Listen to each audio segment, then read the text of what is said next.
So the Bradford West Labour MP Naz Shah was suspended from the Labour Party yesterday pending an investigation into whether tweets she sent before she was an MP were anti-Semitic. She had already resigned her minor and unpaid post as a parliamentary private secretary to the Shadow Chancellor, John McDonnell.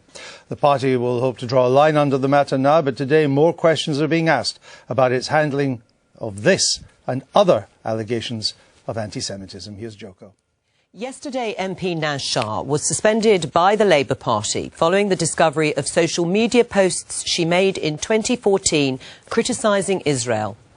One post suggested the country should be moved to the United States, while another showed Martin Luther King with the caption, "Never forget that everything Hitler did in Germany was legal," with the hashtag Apartheid Israel. This is not the first time the Labour Party has been accused of having a problem with anti-Semitism. Last month, activists Jerry Downing and Vicky Kirby were suspended. And yesterday, Bradford councillor Mohammed Shabir was also excluded from the party. Several senior Labour politicians, including Lord Levy, said the party has a serious issue with anti-Semitism. Labour MPs John Mann and Wes Streeting have criticised leader Jeremy Corbyn for being flat-footed on the issue and said they want to see the Labour leadership being more proactive. The Board of Deputies, a body that represents British Jews, has also called on the Labour Party to re-establish its credibility on this issue and implement a strategy to rebuild trust. Andrew. Maybe you don't see anti-Semitism because you set a very high bar for it. After all, you're the man that welcomed Yusuf al-Qaradawi to London in 2005. You called him a progressive voice.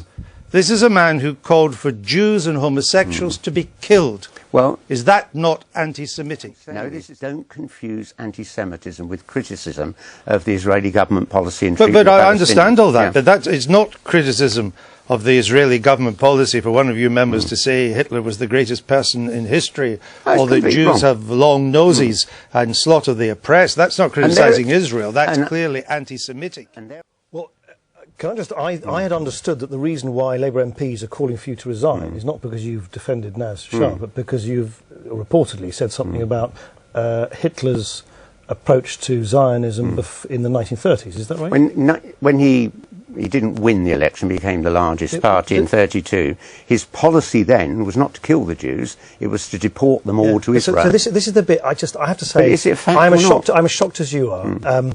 In all my years in politics, I've never seen the sort of perverse logic which starts throwing Hitler and a rewriting of history into an incredibly sensitive debate. I mean, what possesses you to talk about Hitler and your views of his approach to Zionism? There's something on parts of the left in British politics at the moment that enter into an incredibly intellectually contorted justification for starting to link Hitler and modern politics. Your colleagues think you're part of it. Well, he's a Nazi apologist and he's a worse historian than he is a politician. He's factually inaccurate. He ought to read Mein Kampf, Hitler's book. He ought to study what the Nazis did, including when Hitler came to power in January 1933.